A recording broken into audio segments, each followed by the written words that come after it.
Welcome back to Murder with the Misses. I'm Darren. And I'm Amy. And today we're going to tell you about Marvin Gaye. Don't forget to smash that like button. Check out the description for the links of all of our podcast platforms, Cash App, and Buy Me a Coffee. Like, share, subscribe, and don't forget to tell your friends. Do not forget to tell your friends. How's it going, everybody? Hi. We was sick last week. Everybody had the flu. Yes. And I do not wish that on my worst enemy. No, because it's terrible. Every muscle and bone in my body ached. Yes. For a week straight. Yes. Worse than usual. Yeah. And I mean, it was horrible. It was like getting up like every 3 hours, taking a hot shower just to ease the pain. Yeah, you took a lot of showers. Good night. I ain't never been so clean in my life. It's so fresh and so clean. But anyway. So yeah, don't come for me on this one. This was meant to be our April Fool's Day episode, but since we had the flu, we didn't get to post anything last week. It just was not happening. You didn't want to see that, I promise you. No. It was terrible. Everybody got sick. Yeah, so we appreciate your patience, and we're feeling much better, but now we're still a week behind. So I'm going to go ahead and do this one anyways. So just keep in mind that this was supposed to be for April Fool's Day. And who hasn't heard of this name? For anyone who don't quite remember who he was, you've probably heard one of his songs. Like I heard it through the grapevine, How Sweet It Is to Be Loved by You, You're All I Need to Get By, Ain't No Mountain High Enough. Ooh. I know. Or maybe some of his after dark stuff like Let's Get It On or Sexual Healing. Every time I hear heard it through the grapevine, I automatically go to California Raisins. 100%. Yeah. Now he had some bangers in his day. But sadly, as you will see too often with entertainers of any type, past demons don't magically disappear when you become famous. For some, that status and the financial aspects that go along with it can be an outlet to break chains. But for others, it just changes the way they deal with it in a darker way. And this is one of those stories. Marvin Gaye, without the E on the end, was a junior. He was born in 1939 in Washington, D.C., and at the time, his family lived in the Fairfax Apartments, which is a public housing project. He was one of 5 kids that his parents would have. His mom, Alberta, was a domestic worker, and his dad was something else. He was a Pentecostal minister, and he was very strict. He controlled where the kids could go, what they could do. The girls were not allowed to wear makeup. He picked what kind of music they were allowed to listen to, mostly gospel. Ironically, he controlled what the girls were allowed to wear while he was in there wearing Alberta's underwear and stockings. Okay. Yeah. Well. Yeah. Parents, am I right? Weird. He liked to cross-dress. Now, some reports, including from his family, say that he was very open about that, but some say he did it all at home. Either way, the neighborhood knew about it, and they made fun of the kids for it. So they're catching shit outside because of that. And then at home, they're dealing with Marvin Sr. and his physical punishments. It was just a lose-lose. Marvin said that living in that house with Sr. was like living with a king, an all-cruel, chargeable, cruel, and all-powerful king. Marvin's sisters say that for many years, Sr. subjected Marvin to brutal whippings from the time he was about 7 until he was in his teens. Alberta herself said, "My husband never wanted Marvin, and he never liked him. He used to say he didn't think he was really his child, but for some reason, he didn't love Marvin, and that's what's worse. He didn't want me to love Marvin either." Now, Marvin himself started singing in the church when he was about 4 or 5 years old, and Sr. would play the piano. He was in the glee club at school, and music was his outlet to help deal with his home life. It was his passion.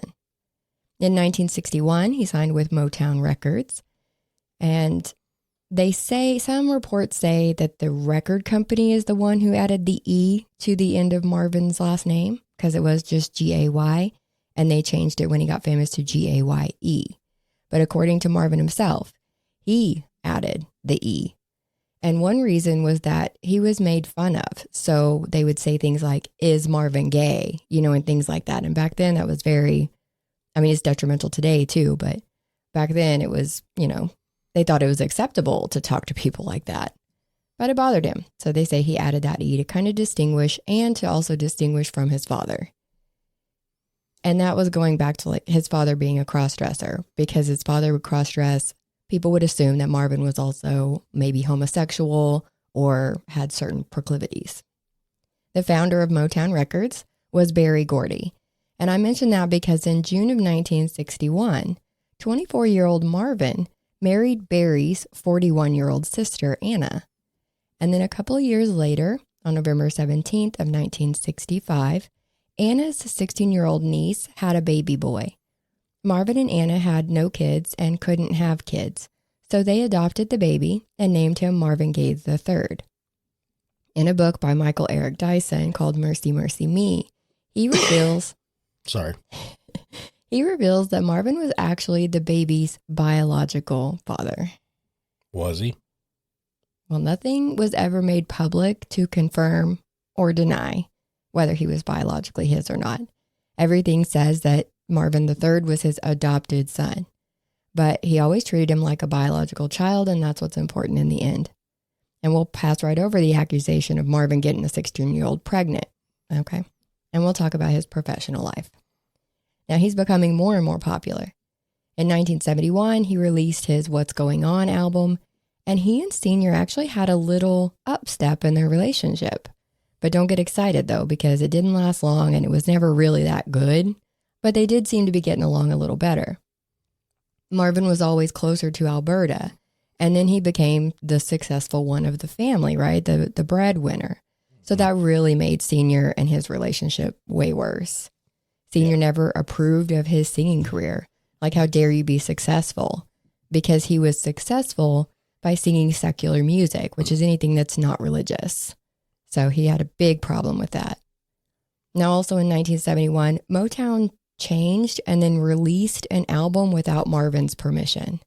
So you can add that to the list of what happened between Marvin and Motown. It was called In Our Lifetime, and Marvin wanted a question mark at the end of that because he was literally questioning life at that time. But they thought that that was a little too much, so they took that off, changed a couple other things, and then released it, and Marvin was pissed. So they were really going at it. But by 1973, he was recording with a lot of people, including like Diana Ross. So he was very popular. Things were still working their way out, so he bought his parents a house in Arlington Heights in California. But at Marvin's home, things weren't so great.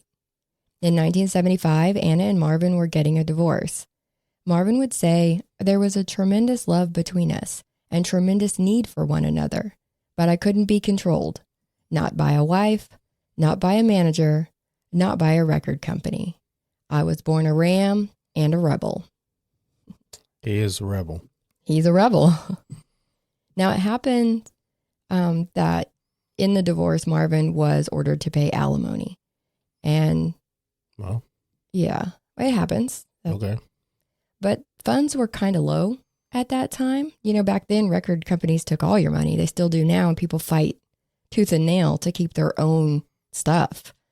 So he ended up filing bankruptcy the next year in 1976. His divorce was finalized the next year in 77, and through that bankruptcy, they worked it out to where the alimony would be paid through what he made from the music. So that took care of that, right? So they're just going to take part of his money, kind of like garnishing your paycheck. They basically did that to pay his alimony and pay the IRS. Now, he would end up getting married that same year again, but this time, he went the complete opposite direction, and he married a much younger woman named Janice, and they would go on to have 2 kids together. But just a couple of years later, in 1979, they too were divorcing. So now he's got 2 alimony payments he has to make each month. Yeah. Yeah. That's the price you pay for love, I guess. Yeah. At the beginning, it's all, we're going to be together forever. By the end, it's like, you got my check? So, yeah. But he had been hustling for years, trying to make this money. And he's also been struggling for years because the business side of things was not going very well in his favor. He had worked with a lot of people. And one that affected him the most was Tammy Terrell. She's the one that he sang Ain't No Mountain High Enough with. Now, she did pass away of a brain tumor in 1970. And then a couple of months after that, there were 4 students that were killed by the National Guard at Kent State University. So while these are 2 unrelated incidents, both affected Marvin pretty hard. Those close to him say that he stayed in his room for a long time. He started doing hard drugs. He couldn't sleep, and he couldn't stop crying. He had reportedly started experimenting with coke in the 60s. So by this point in the 70s, it turned into a full-blown addiction for him. And then he doubled down by getting into PCP, or angel dust. He was said to be going back and forth between doing drugs and reading scripture. So you have the drug use, 2 failed marriages. The IRS, they want $1 million in back taxes, which in today's money is like $3 million. And it was all too much. So he took off. In the early 80s, he went to London. And then he got an offer in Belgium. So he went there in 1981. And this was finally good for him. Them waffles are probably pretty good for him. Right. There's the untold story of Marvin Gaye and his delicious Belgian waffles. Belgian waffles. But in real life, he started exercising, he stopped doing drugs, and he started feeling better. And then came sexual healing. Oh, yeah? He'd been laying low for a while, and now he was back in the spotlight. He said that as a kid, he had always had music in his head, and he was trying to get that back. It had left him, so he was struggling to get it back. But he didn't release that album under Motown Records, even though he had been with them for 21 years at this point. Columbia Records had bought his contract in 1982. So what would end up being his last album, Midnight Love, was with Columbia. Now that he was with a new company with new music, they wanted him to do what is required of all entertainers: entertain the masses. They wanted him back on tour, and Marvin hated touring. It's a lot of pressure. The schedule's ridiculous. It's a lot of stress. So he came back to America and started his final tour at the Humphreys in San Diego. But to deal with all that stress and pressure, he also started using cocaine again. Yeah, and he'd been doing so good. He had been doing so good. Yeah. Midway through the tour, he alleged... Sorry. It's okay. Midway through the tour... Still getting over all this stuff, Sonny. Yeah. Midway through the tour, he alleged that someone had tried to kill him. So he became super paranoid. He wore a bulletproof vest until he was on stage. He hired extra bodyguards. He would only let his sister bring him water when he was on stage to make sure that it had been tampered with or poisoned. He would go places with his brother Frankie as kind of a body double because they both looked so similar to each other. And all this just was piling up. He would end up collapsing from exhaustion and have to be taken to the hospital. But he had to keep going anyways. Remember, there's a lot of people with their hands in his pockets right now. The money he made and royalties he got were paying the exes and the government, so the show must go on. Even though he knew it wasn't good for him, because he even said that going on tour might end him. And they'd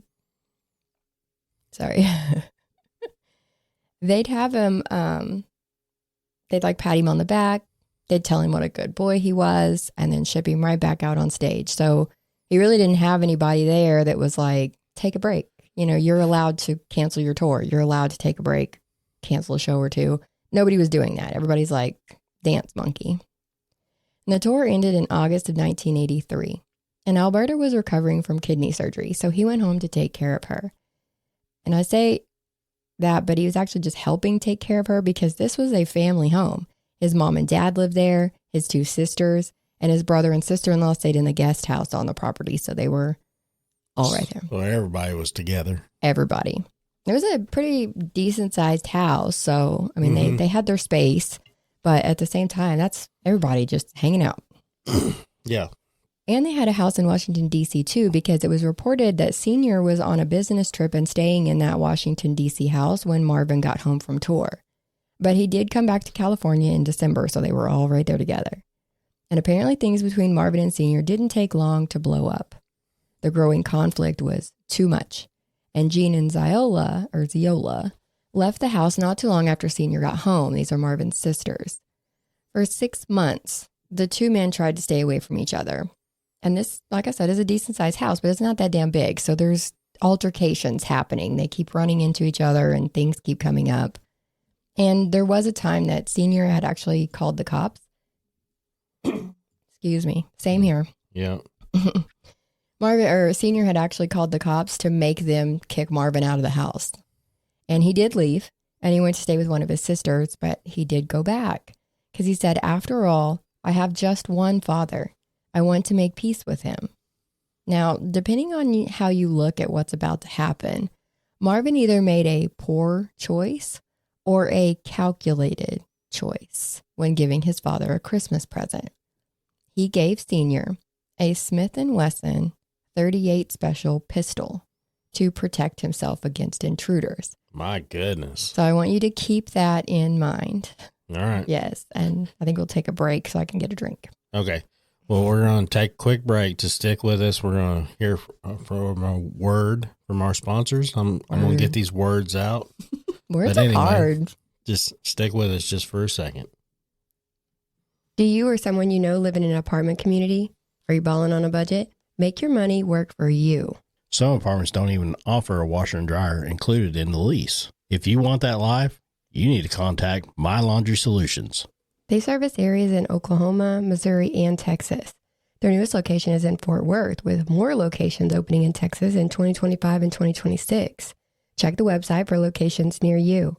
There's no credit check. Every contract includes free local service. They professionally install, and your account is available 24/7 online. Go to your leasing office, go to mylaundrysolutions.com, or call 800-535-4411. Stop wasting your hard-earned money at the laundromat and give My Laundry Solutions a call today. My Laundry Solutions. Give them a call today. Yep. And if you guys are college students or anything like that, living in an apartment looking for washers and dryers, especially like in Lubbock, Texas, or any of you guys looking for something like that, go to their website, check them out. It's cheap, it's affordable. And their website is very user-friendly. Yep. Yes. So anyway, go check them out. It's good people. Yes. Okay, so we left off with Marvin giving Senior a .38 special for Christmas. Dun, dun, dun. Yes. Friends would say that around this time, Marvin was still paranoid and talking an awful lot about death and suicide. He hardly even left his bedroom. He would do odd things like wear his shoes on the wrong feet or walk around wearing 3 coats. Just weird. And I believe it was March 29th of 1984 that he reportedly jumped out of a speeding sports car in an attempt to end it all, but he only ended up getting some bruises for his troubles. So, well, I mean, it doesn't sound like it was going very fast. Right, if it's a speeding sports car and you jump out. Yeah, and you only get bruises. Right, so I mean, doesn't sound like it was going very fast. Jean would say that this made her believe there was no doubt that Marvin wanted to die and that he couldn't take it anymore. Back at the house, Senior and Alberta were starting up a days-long argument about some insurance policy letter. And I mean, other things had made their way into the fight, of course. You start fighting about one thing and then you're going to throw in everything. But the insurance paper was the main focus. On March 31st, the fight came into Marvin's bedroom. So you had Marvin's room, Alberta's room was in the middle, and then Senior's was on the other side. So they're literally in a line. Yeah. So they end up coming into Marvin's bedroom and arguing, and Marvin defended his mom and told Senior to leave her alone. The grown-up that he is, Senior left the bedroom, but only to go around the house just yelling about this insurance paper. And not for a little while either. He kept it up for the rest of the night. So the next day, which is April Fool's Day of 1984, Frankie's wife Irene brought Alberta something to eat. Alberta told her to give it to Marvin. He hadn't eaten in days, and he wasn't doing very good. Now this pissed Senior off. Senior yelled about that damn insurance letter again, just yelling at Alberta over and over. Marvin finally busted out in his maroon bathrobe and yells down to Senior that if he has something to say, do it face to face. Do it in person. Don't just yell through the house. Now, Senior doesn't take too kindly to being told what to do, so he just kept it up. At some point, Marvin tells him, don't come in my room, because he said, you better not come in my room. And so Senior did exactly that. He came in his room. So. Well, you know, I mean, that sounds like, you know, Senior was just, you know, was just wanting to fight about anything. Anything. You know what I mean? Anything. He was just irritated, it sounds like, frustrated. And things really just got out of hand. So Marvin jumped out of bed and told Senior to leave his room, which he did not, of course. So Marvin pushed him out of the room into the hallway and was punching and kicking him. Now, this is Alberta's version of events. Senior made his way to his bedroom, all the while with Marvin brutally kicking him. Eventually, Alberta was able to separate the men and Marvin went back to his room.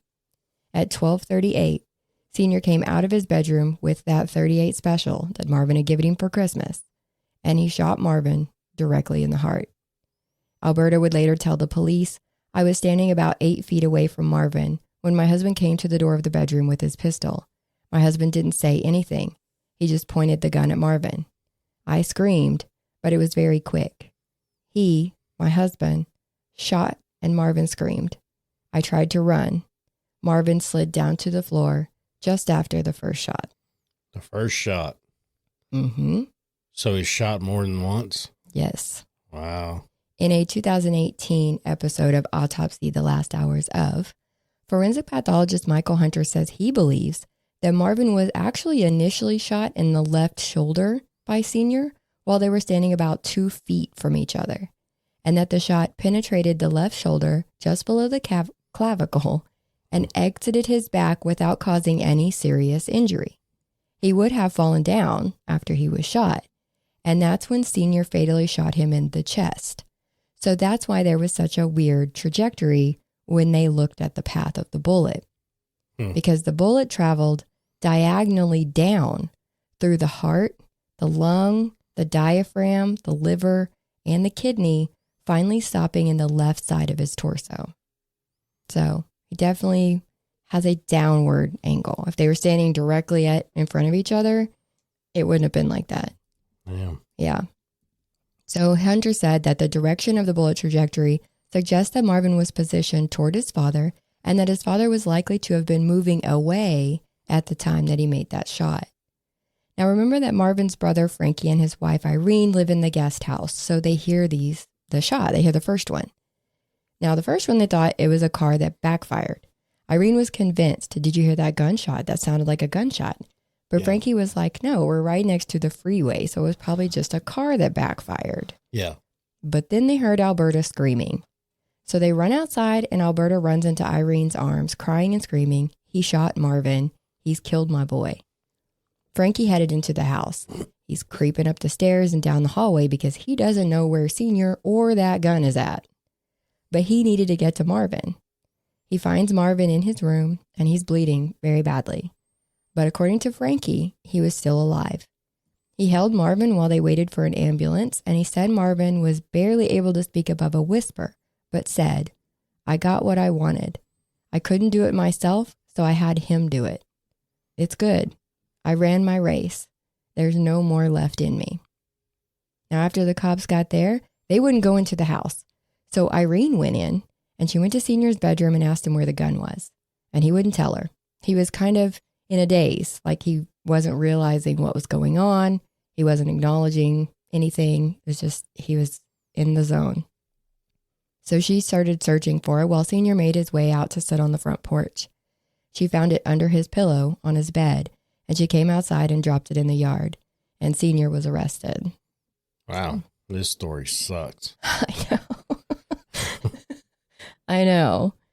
They transported Marvin to California Hospital Medical Center, and at approximately 1:01 p.m., he was pronounced dead on arrival.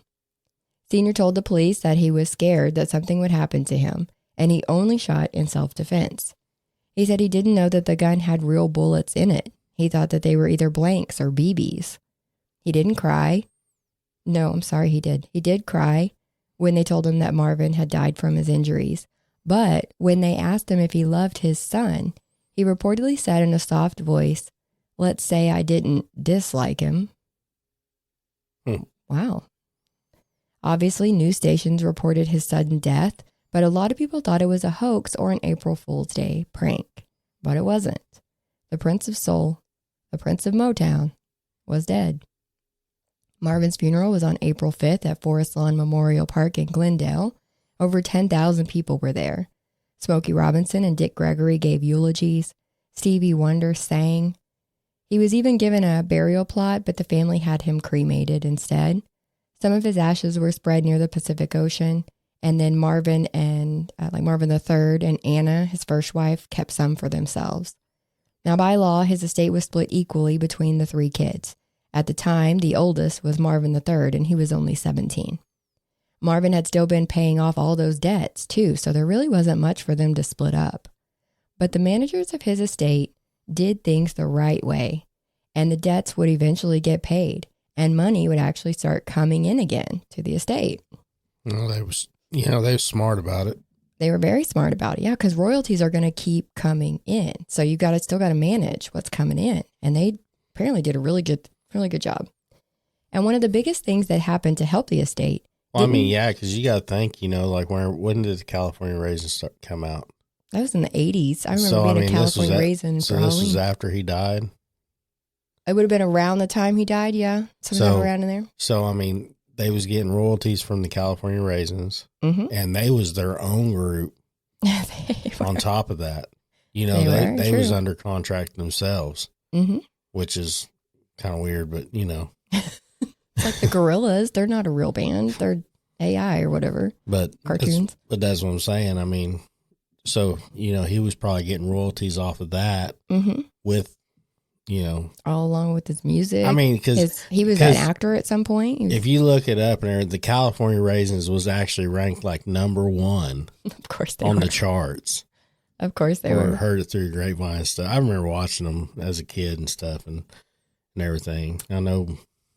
Like I said, I was a California Raisin for like 2 or 3 years straight. I remember a lot of kids in like the 3rd grade. That was me. Like whenever I was in 3rd grade, I remember a lot of kids came to school as California Raisins. That was me. Yeah. Yep. I was one of those. And I was about this much jealous. I was pretty jealous. You could have borrowed my outfit. I was pretty jealous about it. Back then, they would parade you through the other classes. Like now, I think they actually take them out trick-or-treating to local businesses.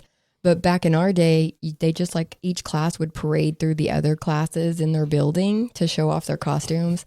And every time I was on it, like doing the dance. Yeah. All the way through the classroom. Yeah. I was like, man, look at all these cool California Raisins. And what did I be? A ninja. Hey, ninjas are cool. But I think we just found out the first time you fell in love with me. Yeah, maybe. Because that's probably who I seen. I see a bunch of California Raisins. Just me. Anyways. It all adds up. It does. It all comes together. Yeah. But one of the biggest things to happen to the estate didn't come until 2013. So do you remember the song Blurred Lines with Robin Thicke, T.I., and Pharrell? Mm-hmm. Big hit, right? But they went to court to have them say that they did not steal parts of that song from Marvin's song, Got to Give It Up. So go on and give them a Google if you want, if you're curious. It'll take you about 10 seconds, a lot less, to realize why this was an issue. And the whole thing is, we can't play this song on there because copyrighted and all that stuff, and they'll take the freaking video down. Right. We're already getting, the fact checkers on Facebook taking bullshit down and everything just because of pictures. They don't like our pictures that pictures. are not like what they say that they are. So there's no point in arguing.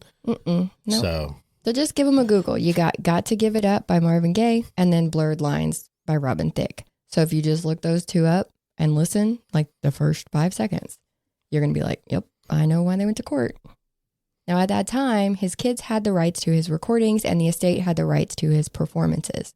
So they could not play the songs in court. So see, they couldn't even play them in court. Yeah. And I am and never have been a recording artist. So that's probably why I just don't understand why they couldn't just give permission. I mean, the kids and the estate are in this lawsuit. So couldn't they just say, yeah, play it? But I'm sure there's a good reason they didn't.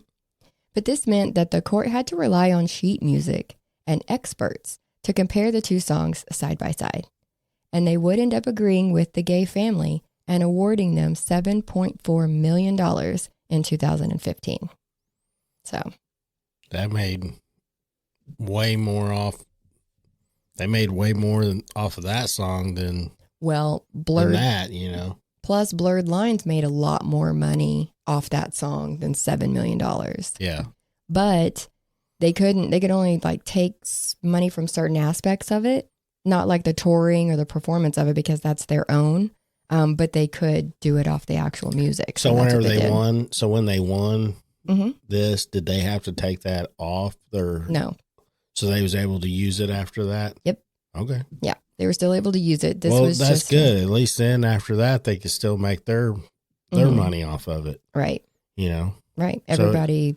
it takes a benefited. little while to recoup from it, but at least you can. 100%. That was a huge song that made, I'm guaranteeing it made a lot of money. Yeah. But let's talk about Senior now. So we've got the estate. It's all taken care of. Everybody's paid. Everybody's good.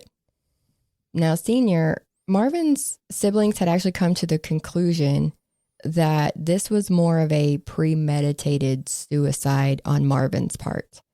Jean said that Senior had said before that if Marvin ever touched him, he'd kill him.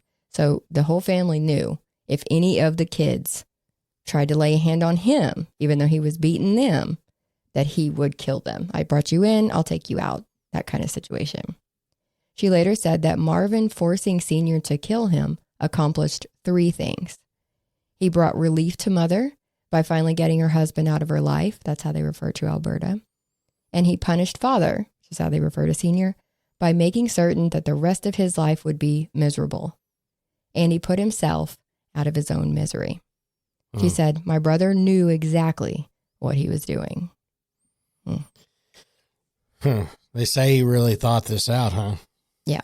They're saying this was a big plan. Wow. A big plan. He had a lot on his mind then. He was in a bad place at the time. Well, if that's true. If it's true. Yeah. Yeah. I mean, which it's never really been that's just like disputed. that's all hearsay, and it is, but it's coming from his family, the people who were closest to him. They have never disputed what this was. Yeah. Yeah. So they believe this is what happened. Basically, that's between them and yes, and the man upstairs. That's right. That's right. Now, Senior was held at LA County Jail on a $100,000 bond. He maintained that he didn't mean to do it. And he did get a checkup at the County USC Medical Center, and they found a benign tumor at the base of his brain. It was removed on May 17th of 1984, so that's literally a month and a half after the shooting. A report in June showed 2 psychiatric evaluations, and he was found to be competent enough to stand trial. His bond would be reduced to $30,000, and shockingly, Alberta bailed him out. It's shocking because just 2 days before she bailed him out, she'd actually filed for divorce, citing that they had officially been separated since the day he shot their son. So she's divorcing him, but then she still is the one who gets him out of jail, and they stand by him. It seems that the lawyers misread the coroner's report, allegedly. They say that Marvin had cocaine and PCP in his system at the time of his death, and the judge determined that PCP can provoke violence. Yes, it can. But when it was brought up later that it was a mistake, that there actually wasn't PCP in Marvin's system, the judge said that it wasn't a major factor in his decision anyways, so it didn't matter. The fact that he did have drugs in his system, the fact that Senior had injuries showing that there had been a physical altercation, there was just things that were leading to Senior's story, and so they offered him a plea deal, and he took it. On September 20th of 1984, he pled no contest to voluntary manslaughter. Oh, this is kind of tough. Yeah, it's pretty tough. But during the sentencing hearing, Senior said, if I could bring him back, I would. I was afraid of him. I thought I was going to get hurt. I didn't know what was going to happen. I'm really sorry for everything that happened. I loved him. I wish he would step through those doors right now. I'm paying the price now. After he shot him, he said he didn't he said, I didn't dislike him. I didn't dislike him. But now at sentencing, he's saying, now he loves him. So he went his whole life. Yeah, hating him, beating him, and everything else. And then he chose to point that gun. He did. And pull that trigger. He did. And now he's going to say, I love him. Oh, well, poor old me. Yes, I'm paying the price now. Yeah. Yeah. Oh, well, I ain't got my son no more. Well, no shit. Yeah. But he could have got the phone and called the cops. Like he could have went outside and got Frankie from the guest house. Like there's all kinds of things he could have done. Honestly, he should have just manned the fuck up and just been like, give me your worst. What the hell? I mean, seriously, give me, you know what I mean? I've been like, just do your worst. Because, I mean, if I feel remorse after something that I physically done, if I did that and everything, and then I felt remorse afterwards, I felt bad about it or whatever, it's too late. Right. It's done. So I'd be like, do your worst. I did an awful fucking thing. Do your worst. Yeah, I get it. Give me the max. Give me whatever you think fits. Right. Well, they did, and you're about to get mad again. Okay. So you got to wonder if him saying all this is. So now I'm sitting there ranting and everything, and he actually did something. My bad. No, you're good. You're on the right. Yeah. Okay. No, so you have to wonder, is this him saying now that he loves him so much and everything, is this self-preservation, or did he actually think about what he did and was like, I'm so sorry. I really did love him. I just couldn't see it at the time. I don't know. Either way, he was sentenced to a 6-year suspended sentence. That's bullshit. And 5 years probation. No, not good enough. Yeah. That's what we got. Yeah, not good enough. Yes. Now, as you probably already know or assumed, there were memorials for Marvin. Because that's not suffering for what you did. No, he did not. That's not paying the price for what you did. No. No, it's not. I don't care if you did feel bad about it afterwards. That's no justice. No. I don't care if he did have drugs in his system or whatever. He's still human. They both had problems. Whatever. Yeah, they both had them. Whatever. Go ahead. So there were memorials for Marvin. There were tributes. VH1 listed Marvin's death as as number 8 on the list of most shocking moments in rock and roll. And there's an annual Marvin Gaye Day celebration on his birthday every year in Washington, D.C. That actually started before he passed away. In 1986, Alberta founded the Marvin P. Gaye Jr. Memorial Foundation, which is dedicated to those suffering from drug abuse and alcoholism. It opened a day after she died of complications from bone cancer in May of 1987. Yeah. Damn. So the day after she died is when the foundation opened. That was so sad. In 1990, Marvin was given a star on the Hollywood Walk of Fame. They had been petitioning for it since he died, and one of the most profound letters that they received was actually written by Eddie Murphy because he was a longtime fan of Marvin Gaye. In 2006, an old park that Marvin used to go to as a teenager was renamed Marvin Gaye Park, and in 2009, a street in Washington, D.C. was named Marvin Gaye Way. And that is the story of Marvin Gaye.